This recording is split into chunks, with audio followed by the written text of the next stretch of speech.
Chapter 1 181 Rules of Hospitality. Effie regarded the cathedral for some time, then glanced at Sonny with doubt. "I know for a fact that nothing comes out alive from that temple. Are you sure that this is where you live?" With a carefree smile, Sonny shrugged.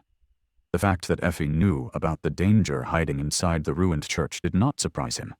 Even if it was situated outside of her usual hunting grounds, she had extensive knowledge of the Dark City, some from her own exploration, some from sharing information with the other hunters. Dead tired and longing to return to the peaceful silence of his home, he didn't waste any time and told her about the Black Knight who guarded the cathedral. The unruly huntress scratched the back of her head. "So, there's a fallen devil inside? He's the roommate you were talking about?" Sonny gave her a nod. "The bastard endlessly patrols the ground floor and kills anything that comes through the doors. However, if we enter through the roof and stay hidden, we can reach my living quarters without any problem. More than that, nothing will bother us once we're there, because the bastard never comes that way and obliterates anything that tries." Effie was silent for a while, then grinned. "So, you basically have a devil for a butler. Pretty smart." Sonny chuckled. "Was that a compliment?" "For a doofus like you." "Ah, there it is." Once they climbed up to the roof, there was a slight problem. Sonny failed to consider that the hole in the tiles that he used to enter the cathedral, while wide enough for his small frame, would be too tight for the tall and robust huntress to crawl through. Looking at the narrow gap between the massive plates of dark marble, Effie gave him a gloomy look. However, before Sonny could come up with an alternative plan, she simply bent down, grabbed one of the incredibly heavy plates, and moved it aside. The words died on his lips. "Strong! So strong! I wonder who is stronger, she or the stone saint?" Honestly, he wasn't sure. Before proceeding further, Sonny instructed Effie on how they were going to get her inside the hidden chamber, and watched as the huntress reluctantly dismissed her bronze armor. With only a short white tunic covering her lovely olive skin and abundant figure, she looked very, comely. For a moment, his displeasure of having someone intrude upon the secluded peacefulness of his lair evaporated. But only for a moment. "Don't you get any strange ideas? Your armor is just too much of a risk. We can't allow ourselves to make any noise, that's all?" Effie grinned. "Strange ideas? Why are you talking about having strange ideas all of a sudden? Huh, Sonny?" He gritted his teeth, turned away to hide his blushing face, and crawled into the hole between tiles. Damn woman. Once they landed on the support beam of the cathedral, Sonny guided Effie's hands to rest on his shoulders.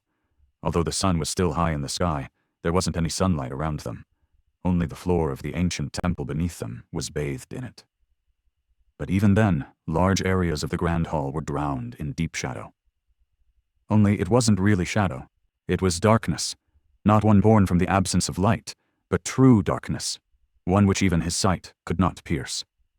Sonny didn't know if it was summoned here by the Black Knight, or simply obeyed him, but this was how the bastard had managed to sneak up on him unnoticed back when they first met. In any case, he had to guide Effie across the beams of the cathedral. One wrong step, and they would plunge to their deaths. What a bother.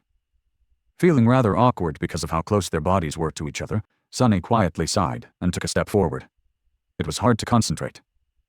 Strange ideas. Who's having strange ideas? Not me. A few minutes later, they reached the hidden balcony behind the statue of the unknown goddess. Despite the fact that nothing out of the ordinary had happened, Sonny was rather on edge. Something told him that this was going to be a really long week. Once they entered his hidden chamber, Sonny informed Effie that she was free to create light and speak. Not wasting any time, the unruly huntress summoned a radiant memory and looked around with curiosity. The beautiful and spacious room that had once belonged to the priestess of this ancient temple was suddenly flooded with soft light. The intricate engravings on the walls created an atmosphere of sanctity and elegance. Here and there stood various pieces of furniture, most made out of opulent pale wood, with a few mismatched pieces that Sonny had scavenged from the ruins. Effie whistled. "Have to give it to you, Sonny. You sure know how to live in style. Who would have thought?" He smiled. "Jealous?" She sighed.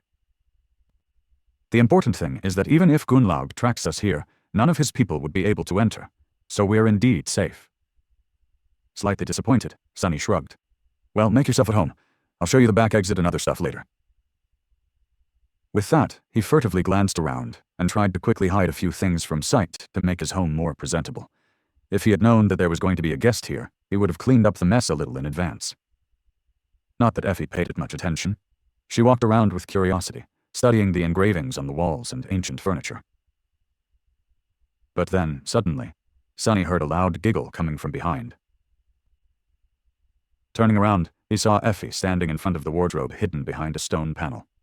The wardrobe was currently open, showcasing the garments left behind by the priestess. The huntress looked at him with a strange smile. Why? Why is she staring at me? What? Effie shook her head. No, nothing.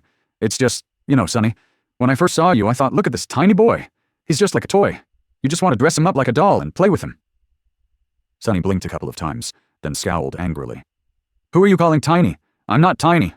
In any way, you beanpole. Not paying him any attention, the huntress glanced at the wardrobe and giggled again.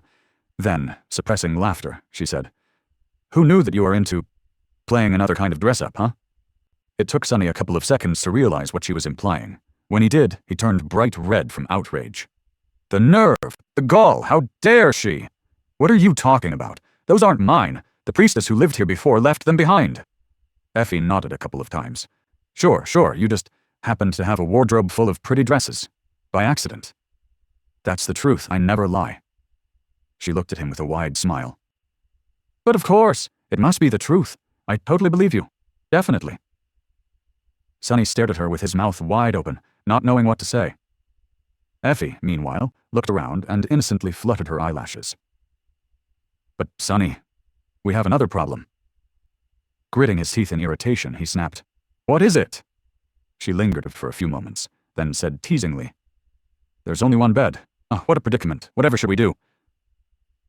Sonny glared at her for a long time, then spat. You take the damn bed. I'll sleep on the floor. With that, he turned away, tried to take a deep breath. Why did I ever agree to this? Women, damn women, they're the true terror. Indeed, this was going to be a very long week.